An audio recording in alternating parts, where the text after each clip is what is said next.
Hello, my dear friends. I welcome you all to my daily dose. I am myself Dr. Rajesh Gubba. I am a cardiologist. I am also the mentor for teaching general medicine for exams like NEET PG, AIMS, PGI, and as well as JIGMA.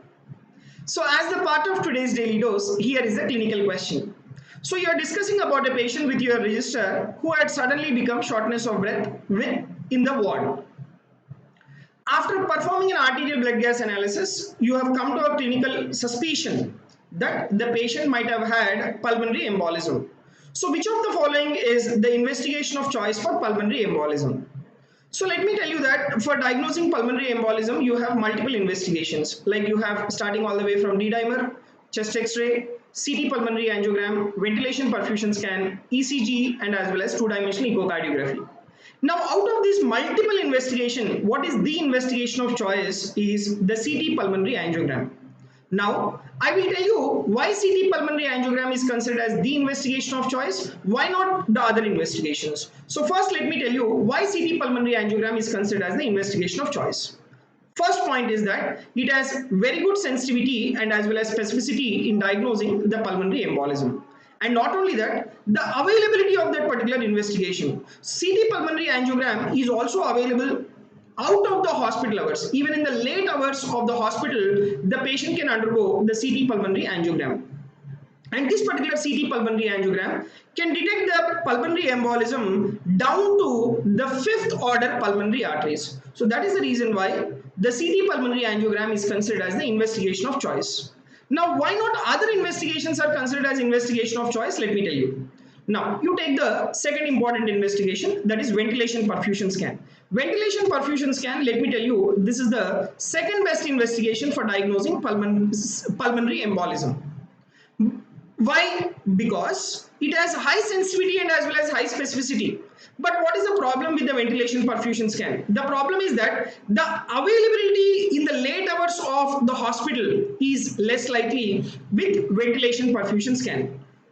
Now, how is this particular ventilation perfusion scan being reported? It is being reported as low probability, moderate probability, and as well as high probability. That means it will not confirm the diagnosis. So, for confirming the diagnosis, again you need to do a CT pulmonary angiogram for confirming the diagnosis of pulmonary embolism. So, that is the reason why you cannot take the ventilation perfusion scan as the investigation of choice. Alright. Now, what are the indications for your ventilation perfusion scan then? Like for example, when there is contraindication of CT pulmonary angiogram, that is the point when you need to do VP scan. Like in patients with the CT pulmonary angiogram, we need to give contrast material. And in certain clinical scenarios, the contrast material is contraindicated. Like for example, you take in patients with the renal failure, the contrast material is contraindicated. In such clinical scenario, you can do the ventilation perfusion scan. Now, you take the other investigations like chest X-ray. See, chest X-ray, it can remain normal even though the patient has the underlying pulmonary embolism, or it may show decreased vascular markings, or it may show atelectasis, or it may show the presence of small pleural effusion in patients with the pulmonary embolism.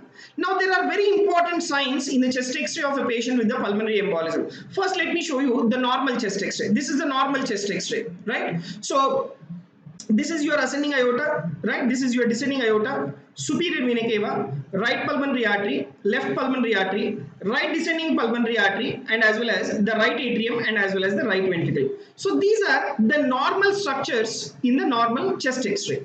Now, what will happen in pulmonary embolism? Let me tell you.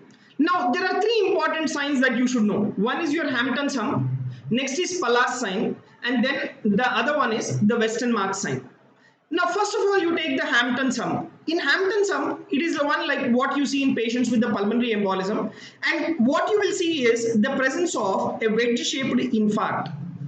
The presence of the wedge-shaped infarct, this will help you to diagnose the pulmonary embolism. But sensitivity is only 21% and specificity is 82%. But what is Hampton's hump? You should know. Then, coming to your Pallas sign. So, this is your Pallas sign. Now, what is this Pallas sign? Let me explain you. Pallas sign is enlargement of your right descending pulmonary artery is nothing but your Pallas sign. Why? Because in patients with the pulmonary embolism, there is increase in the pulmonary artery pressure, and that will make the pulmonary artery enlarged in its size. Okay, so that is your Pallas sign. Then coming to the Western mark sign. So if you take this Western mark sign, the presence of the focal oligemia in patients with pulmonary embolism is what is called as Western mark sign. So this is about the chest X-ray findings in patients with the pulmonary embolism. Sensitivity and specificity is very low. Next, why don't we do HRCT? Why we don't do HRCT is that HRCT, it may not accurately detail the pulmonary vasculature. What your HRCT can do is, it will confirm the atelectasis and it will confirm the pleural effusion, but it will not tell you about the pulmonary vasculature. So that is the reason why HRCT we cannot take into consideration for the diagnosis of the pulmonary embolism. Then you take the MRI. Why MRI is not used for diagnosing pulmonary embolism? Let me take it. First point, it is due to inaccurate imaging of the pulmonary vasculature. It can diagnose the pathology in the pulmonary parenchyma, but not in the pulmonary vasculature. And the other important point is the MRI, it takes a very lengthy scan times. And not only that, it is very difficult in obtaining the scan out of the hours, and the individual is also in a state of acute shortness of breath. So making the patient to lie down in that particular scan machine for hours, it becomes very difficult. So this is a very short video on how to diagnose this pulmonary embolism. So in this question, the answer is CT pulmonary angiogram. Thank you very much.